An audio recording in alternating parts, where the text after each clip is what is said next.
Hello, good morning, everyone. Welcome to the Jason Falls Show.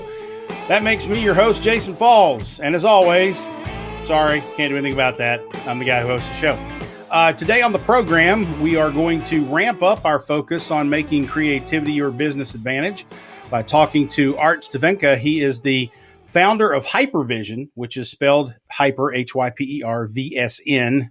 And it's a London-based company that develops holographic and 3D solutions for customers like Nike, Disney, BMW, Louis Vuitton, little tiny brands. But Hypervision is opening new doors to creative solutions using 3D and holographic technology in retail locations, event and trade shows, even in-store displays for brands in the retail locations for their distributors. So we're talking high end. We're talking, very few creative boundaries on what can come to life there. And so we're going to talk about that. But because we're talking about executions in, retail and in real world situations like events, we're also going to have to talk about what does that look like now. So we'll touch on that with Art in just a few minutes. We've also made some progress on rebranding the show. We've chosen a new name for the podcast. So I'll update you on that. We're working on all of what it looks like and the logos and all that kind of stuff this week. And so I'll share a little bit more of that with you later in the show. And I want to tell you about some B2b marketing research that came across my desk last week that is going to be publishing today. I've got a link for it for you so that you can find out more if you're a B2B marketer and you want to know more about what type of content B2B buyers are consuming, when they're consuming it, all sorts of interesting nuggets based on research and data that you can optimize your B2B lead gen campaigns around. That research is coming out today, and I'll tell you a little bit more about it later in the show. But first, has there ever been a more appropriate time to figure out your live streaming or web video opportunities? If you're not live streaming or doing web video right now for your business, in a lot of ways, you're probably non-existent to your customers. I mean, we've got Zoom calls, we've got GoToMeetings, we've got Slacks, we've got Skypes, Microsoft Teams. And then we also, have people, our customers, potential customers, maybe quarantined, stuck at home, having a little extra time on their hands, perhaps, looking for things to consume online. And if you're not producing that kind of content online, you could be, behind the eight ball in terms of, are you doing what your competitors are doing, or are they doing it and you're not? So if you want to look professional when you live stream and do video production for your company, you want to look good, and that's important to your brand. So what I recommend, of course, is using live streaming and video production software that I use for this show called Switcher Studio. So it does things like this. I can put my name up underneath me, and it looks like I'm, producing a fancy television broadcast. I'm the only person here. I just hit a button over here on this iPad. So I'll show you what I'm doing. So this looks like a TV production truck, right? And I've got all these different camera angles. You can see Art up there in the green room kind of waiting to come on the show. And so I can hit my name, and it comes up and says Jason Falls, and then I hit it again and it goes away. And if I wanted to do a split screen, I do that and that and that, and you see me, you see Art waiting in the green room, and then I can go back to solo. So that's what Switcher Studio does. With just touching a screen in their software, you can become a professional television, a video producer. And it allows you to do that with iOS devices on the same Wi-Fi network. Obviously, you can do a video interview, kind of a Zoom type call as well, which is how we produce this show. So you can do this, and it doesn't cost a whole lot of money. You don't have to pay big production fees, bring in trucks, bring in cameras. You don't have to do anything crazy. You can use the devices you have with a little bit of software from Switcher Studio. So fancy graphics, split screen camera angles, record your videos like you're producing a TV show, or just live stream and produce a TV show like a pro without all the costs. Go to switcherstudio.com/falls. Look, I can do this and throw up the URL for you. switcherstudio.com/falls. There you can start a 2-week free trial. After the trial, you use the code FALLS and get 10% off your subscription for as long as you have it. Can you believe that? All you got to do is use the code FALLS, FALLS, and you get 10% off for life as long as you don't cancel. Switcher Studio makes our live recordings of this very podcast look professional. Now let them do the same for your live streaming. Go to switcherstudio.com/falls. Falls. How about that? If you are dialing into the live broadcast on LinkedIn, Facebook, or YouTube, you can jump in the comments section there and ask questions and interact with us here on the show. If you have questions for myself, or if you have questions for Art when we get to that point, then you can ask those questions there. I need to hit a button here to make sure the chat is working to see if people are over in the place. And well, I've hit the wrong button, so I don't see them now. I don't know why. I don't see them. Anyway, so I'll have to find that when we get to the conversation. But if you do have comments, jump in that chat section and say hello so that I know you're here. I have a single platform that shows me the comments, so not just people watching. So if you don't comment, I don't see you're here. So let me know you're following along. I'd love to say hello. If you're watching or listening to the show after the fact and would like to join us in the future, just follow me on LinkedIn, Facebook, or YouTube, and you'll get that handy He's Live notification when we stream. That's normally at 8 a.m. Eastern, 5 a.m. Pacific time on Tuesday mornings.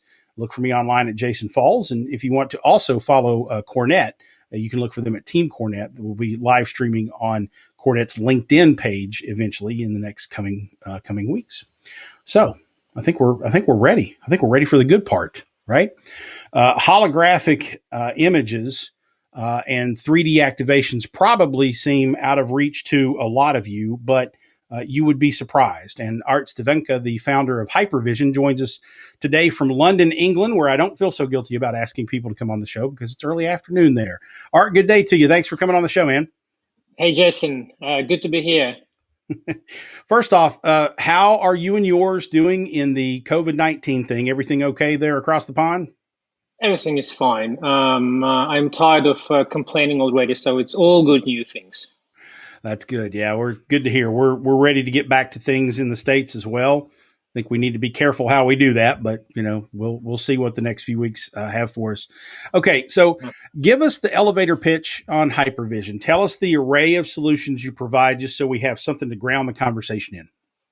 Sure, I'd love to. So we've all heard of holograms. We've all seen holograms in movies. We all love holograms. But where are holograms in the streets now? There are no holograms, right? So this is basically what we do. We use high-quality holograms for powerful messaging and advertising. So imagine a small device you can attach anywhere to your wall, to your ceiling, really anywhere. You can plug it in. The device starts spinning. And here you go. You have a very high quality hologram. And now imagine you can do a hologram of any size of that device, small or large, any configuration. Imagine you're sitting in your armchair and you can manage a network of those holograms, thousands of those devices in shops, in pharmacies, in shopping malls. Then imagine you can manage these holograms with your gestures, zoom it in, zoom it out. You can decompose it, let's say, for medical institution purposes. So sometimes we need to do it with human organs, etc. So basically what we do, we are shifting the display world, the boring display world of 2D to the 3D holographic one, more powerful and more engaging.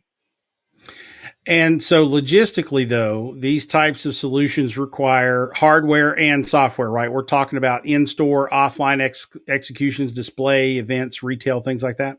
Yeah, it's a hardware-enabled solution. So basically, there's a device, a small device. It can be, again, attached to pretty much anywhere with a standard bracket, just like your TV. And here you go. You plug it in, and obviously, there's a software element. You have an app to manage it. You can manage it remotely through our platform, sitting in Boston and then managing a network of your holograms in Kentucky. Then, yeah. That sounds great. Now, you're working with some pretty impressive brands, too. What types of challenges do your clients come to you with, or what types of challenges do you present to them that you can solve? What problems are they hoping to solve with your technology? Yeah, well, the helicopter view challenge is that nobody's paying attention to conventional displays, conventional standard TV monitors. Nobody cares. It's an oversaturated advertising world. So we're solving this problem, and you can imagine this is a huge problem to solve. So obviously, everybody is paying attention to holograms. Everybody loves holograms. This means let's say big engagement time. We engage a person looking at our screen for 3, 4 more times. And we can grab an attention of this person, let's say a passerby, something that traditional 2D screens would never be able to do. And these kind of things, they result obviously in particular numbers. It's not all about the wow factor. So this means it's much higher sales uplift for advertised products. This means bigger footfall to a particular location. If you want to attract people to a particular store, then we are the greatest solution.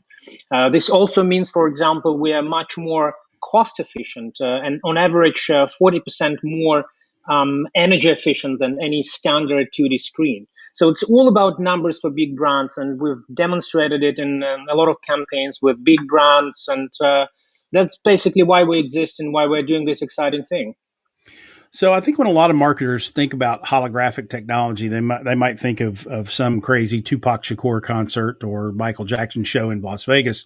But I think a lot of people, even those who have significant budgets, probably still think the technology is a few years away of being manageable from a resources or even a technology perspective. But that's obviously not the case, or you wouldn't be in business, right? Precisely. That's the issue that we're solving. We are scaling the holographic solution. We are making it possible to put it in thousands of locations and manage it from, the comfort of your armchair or the comfort of your office if you are a marketing department of a big brand. You mentioned Tupac. Well, it's cool. It's really exciting, but you have to be there. You cannot put thousands of Tupac Shakurs in thousands of stages around the world. That's what we do. We are basically making a hologram a democratic solution, the solution for everyone. So I, for some reason in my mind, it just popped into my mind that let's say you have, a retail chain or brand that has 25 stores. If you had the technology plugged in the right way, you could literally have like the marketing director, the CEO, or even a celebrity spokesperson show up in those stores holographically on a regular basis. Is that about right? Precisely. You can do pretty much anything your imagination can allow you. So this is one of the application. Maybe an easier one would be advertising some product that is not selling really well. I can assure you that being presented as a hologram will just give you a great sales uplift. Or, for example, if you are a big brand and you say, launch a new series of shoes. Now you have to put it on boring 2D screens, or let's say in paper catalogs. Now you enter a store of Adidas, let's say, and you have those shoes one by one in a so-called holographic catalog. You can manage all those holograms with your gestures. You can swipe it and see everything in 3D. Won't be it cool? Won't be it like really effective in terms of sales for that brand? Hope you agree. Yeah, it definitely adds a shine to what you're trying to do, and certainly because it's new and it's different. I think it's certainly in a retail situation or in an event situation, it brings attention to it because it's not something you see very often. Do you? I guess you probably haven't gotten to the point yet about worrying about when it reaches a tipping point and everybody's like, "Oh, another hologram." I don't think you probably haven't gotten there yet, have you? By that time, I would be probably the happiest person ever because this means that everybody will know us. And if at some point all your listeners will say, "Oh, that's another hologram," then again, I'd be the happiest. I'll be smiling and I'll be laughing really in a happy way, answering your questions. You'll be launching cars into space and stuff and doing crazy entrepreneur stuff at that point, probably. One of those things, yeah. Let's talk about the future for a second. We're obviously in a moment in history where we don't really know what returning to normal looks like. Retail is one category of business that's been taking a huge hit in the last decade of consumers shifting to online purchasing. COVID-19 has not done retail any favors. There will now perhaps forever be some resolve on a portion of the customer audience to just not put themselves back out in public much or as much. So how does that change how a marketing technology solution that's so dependent upon the real life interactions of consumers, how does that change how you think about your business? Yeah, so if we talk about the offline element of advertising, my true belief that once the dust is settled, once the pandemic is over, it's a human nature that people have to interact. People have to go to shopping malls, to the streets. They'd rather be exposed to a minimal risk than sacrifice this kind of thing. And under these circumstances, as you put it, a new normal, to me, this would mean that people, the new people, they would be open to new things because, a lot of new revolutionary products is about changing the habits of people. And people are lazy. People are reluctant to change their habits.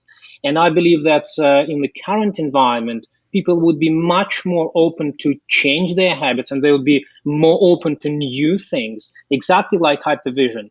And for that reason, I'm perhaps being an optimist, but our research showed that as well, that people would be more open to that kind of new revolutionary things.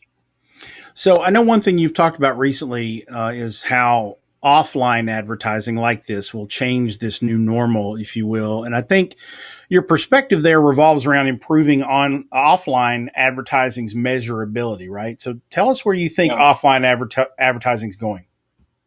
Yeah, so first of all, I believe that after the pandemic, after all the lockdowns are removed, authorities and cities and governments, they'll be in a much bigger need to translate various messages to citizens, to people on the streets, and the solutions like Hypervision would be extremely important for that because these kind of messages, they have to be powerful. People have to look at it. Otherwise, there is no point in that. So you need to come up with a solution that has a great impact. And at the moment, there is nearly nothing over there. And you have to have some kind of powerful holographic messaging, the messaging in 3D, something like that.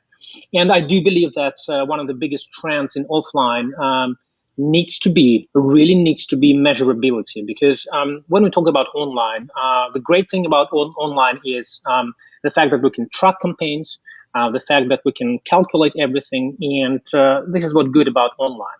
What is not good about online is that there are some kind of self-declaration metrics, but all those big platforms providing this kind of metrics.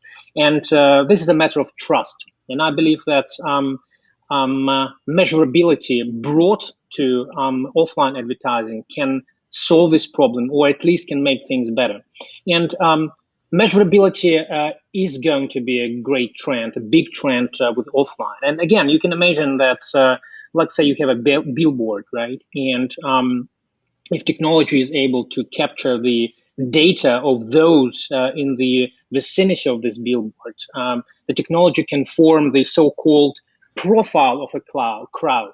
So basically, for those near this offline billboard, or let's say a holographic billboard like Hypervisions, the advertising can display the ad that fits best for the profile of that crowd. So if, let's say, the profile is predominantly millennials at a particular point in time, or let's say parents, then the ad, or let's say the holographic ad, will be displayed for that kind of group. And that makes everything extremely exciting and efficient. Basically, we're solving the problem of displaying an ad for those who need this particular product or this particular messaging at that particular time. So a lot of that sounds ideal, and I agree with you that that's a great vision of the future, and certainly the technology is there to make that happen. But a lot of that depends on consumers going back out into the public places again, which we've kind of touched on already. And we know a good number will, whether the pandemic is applicable or not, a good number will. But it also depends on consumers' willingness to share their data and have things like mobile devices open and willing to share and connect with, advertisers or advertisements and have their data used. The more I talk to customers, the less confidence I have that if given a choice, they would share their data. Does that concern you as well? It's not surprising probably that I've mentioned the violation of trust from that big platforms that are providing the online advertising right now. And I do believe that this is all about the trust. If you manage to build a platform which contributes to people trusting your solutions and able to share a non-personal data with you, then I believe that everyone will benefit from that. If there is no violation of a personal life, personal data, then if you are able to build the trust within this platform between yourself and people, then I think that this trend can be put in a different direction, in the right direction, I would say. Okay. So let's say most consumers don't want to share their data or make their device open to marketing messages, just hypothetically. Are we as brands then just dependent upon the device manufacturers continuing to build in the ability and not adequately informing consumers of where that is and how to use it? Or perhaps more appropriately, are we depending on consumers being ignorant to what data they allow out of their devices? Well, obviously, if consumers, in their majority, if they will not be willing to share their data, then obviously brands and companies, they won't be as efficient as they could be when they're able to use this data. But I do believe that sharing this data, I'll probably repeat it again, is a process of mutual benefit. So everyone will benefit from that if it's done in the right way. So I do believe, again, that we can build a situation, we can build an environment, an ecosystem when sharing this kind of data, again, in a non-personal way, is something that people would not be even not willing to do, but they'd love to do that for the benefit of this particular ecosystem. Very good. Interesting stuff for sure. Art, thank you for joining us from London today and for sharing your insights with us. Tell people how they can connect with Hypervision or you online in case they want to find out more. Sure. Just Google Hypervision. We're going to be there, or the website, hypervision.com. It's hypervsn.com. And get in touch with me via LinkedIn or via website. Would love to have a conversation about the new era of post-pandemic times. And Jason, thanks very much for having me. Art, thank you so much. I'll make sure that I paste all those links over in the various chat sessions and make sure people can get a hold of you. Art, thank you so much. Stay safe over there in London. You too. Cheers. Bye. All right. That is Art Stavenka, and he is the CEO/founder of HYPERVSN, HYPERVSN. The links, looks like they have posted over to YouTube and to Facebook. So I'll go over and make sure that they are pasted on LinkedIn as well for everybody to see those. And I'll do a quick check here of our various channels where people are commenting. And it looks like my little live chat thing within my platform is not working, but I can jump over and see Daniel Johnson. Daniel Johnson loves Switcher Studio. Thanks for tuning in over there on the Facebook page, Daniel. I appreciate that. Looking over, Nicole Hudson says, "Hey, this morning, Nicole. Good morning to you. Glad you're here with us. Appreciate you watching the live stream this morning." Over on LinkedIn, Christopher Parrish says, "Yo." What's up, Chris? Yo. Matthew Rolnick is here. He just was a guest on the show not too long ago and just switched positions. So we'll find out more about him later on, I'm sure. He's now the vice president for sales at Yaymaker. So congratulations to Matthew for that. And he is listening in on the LinkedIn stream today. John Steyert is here as well. He's actually connected to the B2b thing I'm going to tell you about later on. He's probably making sure I don't screw something up on that. So he's here for that. Scott Wagnass is here as well. Good to see everybody here on the show. Jumping over to YouTube, and I believe I'm the only one on YouTube watching. It's okay. I don't have a lot of people on YouTube. Not a big deal. But anyway, good to hear about the possibilities that are there with Hypervision and 3D technology and holographic stuff. I mean, just think about how magically you can engage consumers if you have, instead of a video, you've got a 3D, basically holographic representation. We're talking Star Wars stuff here, help me, Obi-Wan, you're my only hope.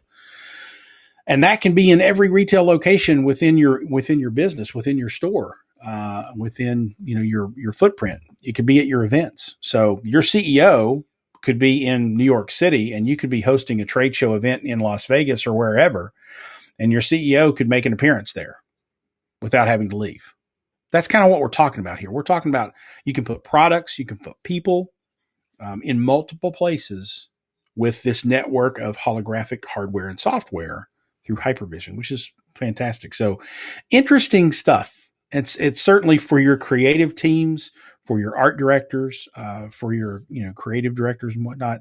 It's interesting to put that in the hopper and see what they can come up with. That's what I when I find new technology, the best thing that I can do with it at that point at Cornet is to turn to our creatives and say, hey, Randy, hey, Matthew, hey, Tim, Witt, what can you do with it? Hey, Sarah, what can you do with this? Because as soon as you give them something and it makes a connection, you see the eyes get big and they're like, ooh, let me go play with this.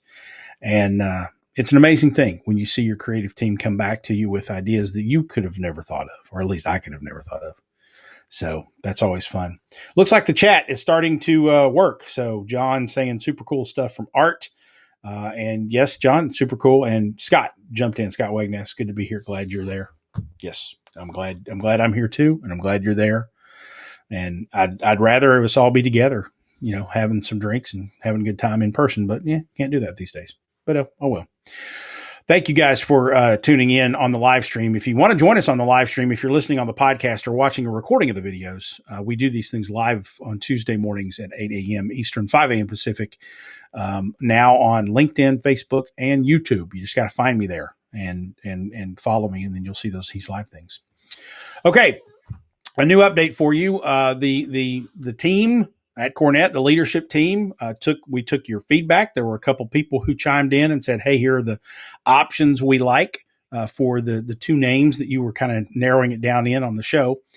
And not surprisingly to me, the Cornet team kind of chose something that's very much in line with what we do. The new name of the show, we're going to roll this out in a couple weeks, not going to be anything different for a few more weeks, is going to be Digging Deeper, Making Creativity Your Business Advantage. So that is kind of the core of what we do at Cornet, and it's the core of what we want the podcast to be about. And I'm excited about it. And obviously, today is an example of doing that. We're talking to someone who's got technology that can help our creativity expand beyond what it currently is to help make creativity the business advantage for our clients and our customers. And you can now do that too as an extension of what you're learning here on the podcast. So we're going to have new branding and a new logo and all that good stuff. And all of the red and black's probably going to go away, or at least the red's going to go away. It's not going to be focused on me. I don't want it to be focused on me. You don't come here to see me. You come here to learn from the guests and whatnot. And every now and then I have something, smart to say, and I'll still do that. But I'm also going to tap into more of my colleagues at Cornet for that as well. So starting in June, I believe, is our target. The show is going to shift and be called Digging Deeper, Making Creativity Your Business Advantage. It'll be the Digging Deeper podcast. And someone's already told me that Robert Plant has something out there called Digging Deeper, so we're screwed for SEO. I don't really care. This is what we do. Dig deeper. That's what we're going to do here on the show. And it's what we do anyway, right? It's like symbolically anyway. Okay, so that's that. Still welcome your feedback. We'd love to hear from you about what you think about that. And if you think it sucks, that's fine too. You're allowed to, but the decision's kind of been made. I don't think we're going to change it, but we'd love to hear your feedback anyway. Okay. The last thing I wanted to talk to you about today on the big program, Netline is coming out with a report today on B2B content consumption and demand that you're going to want to go download. I flipped through a preview they sent me last week, and I actually got the actual thing, not just a preview. I got the whole thing, the report that they're going to be offering today on their website. And I immediately, as I flipped through this thing, I immediately had insights that helped me inform lead generation strategies and tactics, both for Cornet and our clients, because obviously as agencies, we're in the B2B space too. We may not think of it in terms of like SaaS or big, technology or manufacturing B2B, but we're selling to other businesses, right? That's what we do. This report is essentially data analysis of millions of lead generation content downloads, open times, consumption patterns, and the like from companies that use the Netline platform. So what is the Netline platform? Well, it's a combination of self-service and managed services where a B2B company can go and create lead gen campaigns. They can target B2B buyers. They can map the B2B process. They can deploy advertising and content to drive leads and then measure the effectiveness of the lead gen and content in question. So this is a service that handles multiple industries, multiple types of disciplines in the B2B space, and helps them process and optimize and build campaigns. So they look at a lot of data around B2B content. And so they've taken a look at all of that data across hundreds and thousands of campaigns across dozens of industries and verticals. And the report basically shows you things like, when is the best time to reach B2B audiences? Which day of the week do they consume more content, like the kind of content you're dangling out there? I'll just give you a hint. It's Wednesday. Which month of the year is the most opportune to you? I bet you wouldn't guess which one. I'm not going to tell you. You're going to have to go look at the report if you want to find out. What types of content do they request more than others? I'll give you a hint on that one too. It's not a webinar.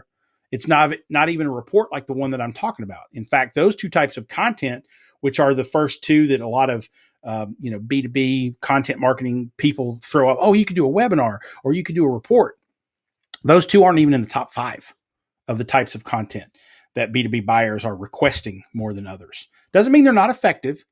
It just means they're not the most requested. In fact, the report does point out that 76% of marketers say that webinars allow them to drive more leads. So don't take one nugget and misuse it. Like I said, which is the best way or the best day of the week to consume more content, like the type of content you're dangling out there for buyers is Wednesday. That doesn't mean you shouldn't send a report on Tuesday or Thursday or Saturday or any other day of the week.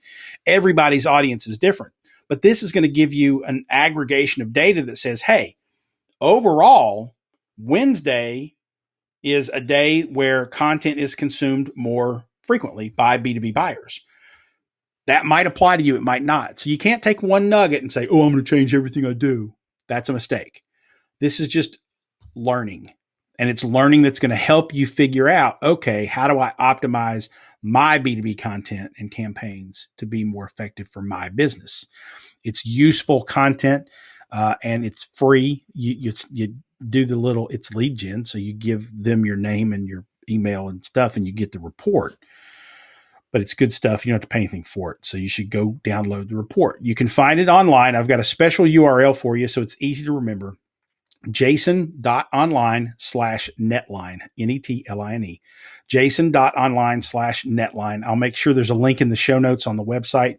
And I'm actually going to go over and paste this in the chat right now. If I can copy. Oh, goodness, I'm doing this real time. Fun times. But go to that link, jason.online/netline, and that will take you to the report and you can download it. I don't think it's supposed to come out until 10:30 today. So if the link doesn't work right now, wait a couple hours and go back. If it does work right now, well, you win. You get a prize today. You get in there a little early. So it might be there. Give it a try. If not, come back after 10:30 a.m. Eastern time at jason.online/netline, and you'll get a copy of that report. Very helpful for B2B marketers. Okay, next week on the show, super excited to have Robert Courtney here. He is his brand marketing and branding firm in Detroit, works with a wide variety of businesses from car dealers to fashion brands. He even has his own fashion brand called the Unique Collection. It's a clothing line. It's UNEEK, by the way, Unique Collection. It's a clothing line with cool styles and an even cooler purpose. We're going to find out more about that. I love Robert's content. I love his attitude, his positivity. He's a really smart guy who's going to talk to us about marketing and branding as it relates to COVID and as it doesn't relate to COVID. So we'll hear the story behind the Unique Collection and have some fun with Robert Courtney next week. It's Robert Courtney Collins, but he's Robert Courtney and Associates is the name of his firm in Detroit. That's how most people know him. I think he's on LinkedIn or Facebook as Robert Unique Courtney. So UNEEK. Check it out. We'll talk about it next week. We also have a special podcast feed only episode coming up on Friday. I'll visit with James Dawson. He's the vice president of marketing for Landris Bioscience. They are a Chattanooga-based science and research-driven ingredient manufacturer in the hemp industry.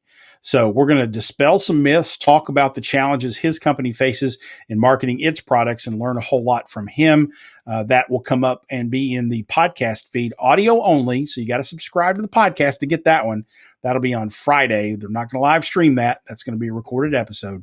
So the audio only episode goes live on the podcast feed on Friday morning. Be sure to go subscribe to the podcast wherever you get your podcasts so that you can get that episode and join us in talking to James Dawson about the challenges of marketing in the hemp and CBD oil space. Join us for the live stream of the Tuesday show with Robert Courtney next week on Tuesday at 8 a.m. Eastern, 5 a.m. Pacific. That live stream happens now on LinkedIn, Facebook, and YouTube. To get notified when we go live, be sure to connect with me on the interwebs. I'm Jason Falls in most places. You can find me online at jason.online/LinkedIn. And if you want to find me on another network, just replace LinkedIn with whatever the network is. So jason.online/Facebook, jason.online/YouTube. I'm even jason.online/Twitter and Instagram, even though the show doesn't stream there. But connect with me online so you can get those live notifications. If you can't join us live, the video recordings are archived on those channels, LinkedIn, Facebook, and YouTube. And the audio recording will hit the podcast feed later that morning. That's next Tuesday, May 26th, live on LinkedIn, Facebook, and YouTube. And I think it's time for me to hit buttons and say goodbye to you this morning. It's been a fun conversation today and good times. I'm glad everyone joined us for the show today. That'll do it for this edition of the Jason Falls Show. If you liked the episode, share it with your networks or jump over and give us a review on your podcast network of choice. We certainly appreciate that. Thank you so much for joining us. Until next time, everyone, I'll see you on the interwebs.